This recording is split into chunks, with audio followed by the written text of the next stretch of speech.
Hello everyone, that Manga Kid here to give my first impressions of A School Frozen in Time.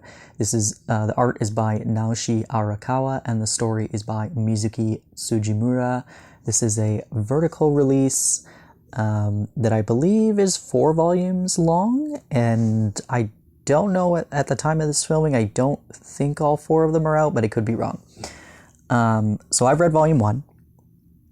And right off the bat, I knew this was the same artist as Your Lie in April, because it's very obvious, and the cover is gorgeous.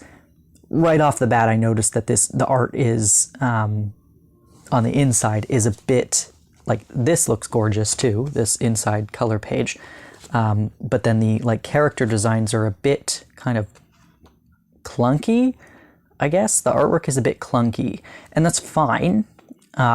It just threw me off because I was not expecting it to look that way. And then I was like, this is probably a much older work than I think it is. And sure enough, it was printed in Japan in 2008. So I'm not sure why all of a sudden it's been translated here. It's fine. But I assumed it was a newer work. I just didn't know it was an older work. Yeah, so A School Frozen in Time.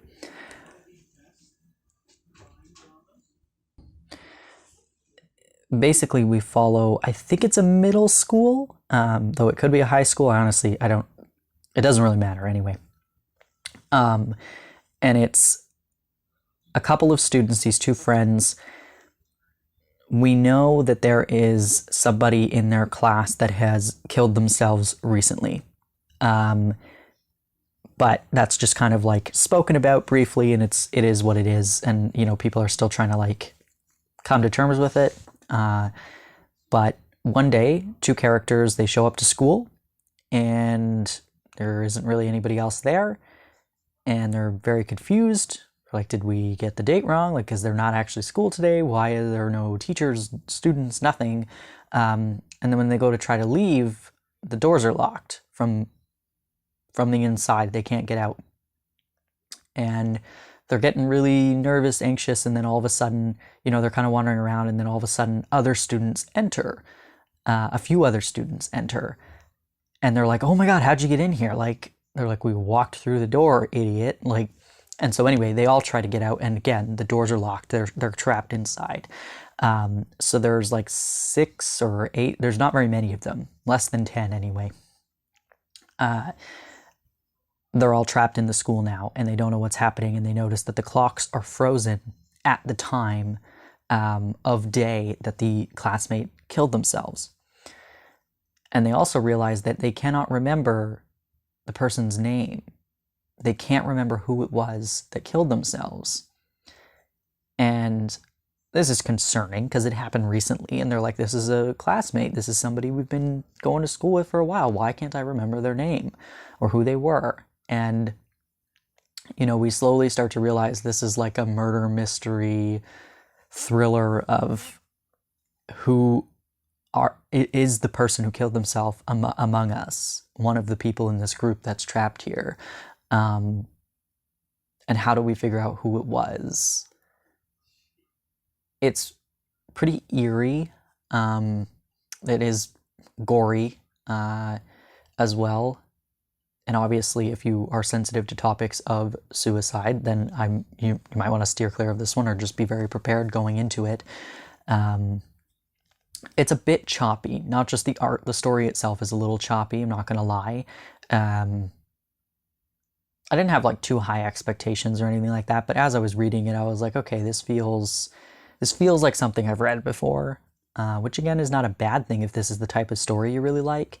I will finish the series. It's not a long one, but it's not something I'm going to be jumping at to buy the rest of.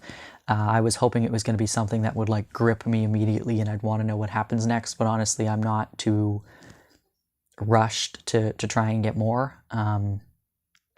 But it's entertaining. I do want to know what happens.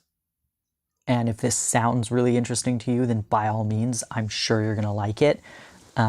It's just, I've read a lot. I've read a lot of manga, and I've read a lot of this type of story, and I just feel like I've read it before, or seen this done before, and which is, again, it's fine. It is a perfectly adequate story, and if this is the type of story you like, then I'm sure you will really, really enjoy it. I don't know, I guess I did have higher expectations for it. I typically really, really like vertical titles, and so I did get a bit excited about this because Vertical tends to license things that I really, really enjoy, and so I did have that sort of expectation going into it, and it just didn't really live up to it, unfortunately. But again, I will purchase the rest of them at some point. I'm just not in a rush to do it. Yeah. It is what it is. If you've read this, I would love to hear your thoughts on it. No spoilers, obviously, but, you know, if you've read even just the first volume like I have, and particularly if you've read more of the series, I'd like to hear your general thoughts on, like, the vibe and everything and how you feel about it. But yeah, I'm interested to see what happens. So I'm not going to drop it or anything. It wasn't everything I hoped it would be, I guess, is my point. Yeah. Anyway, thanks for watching.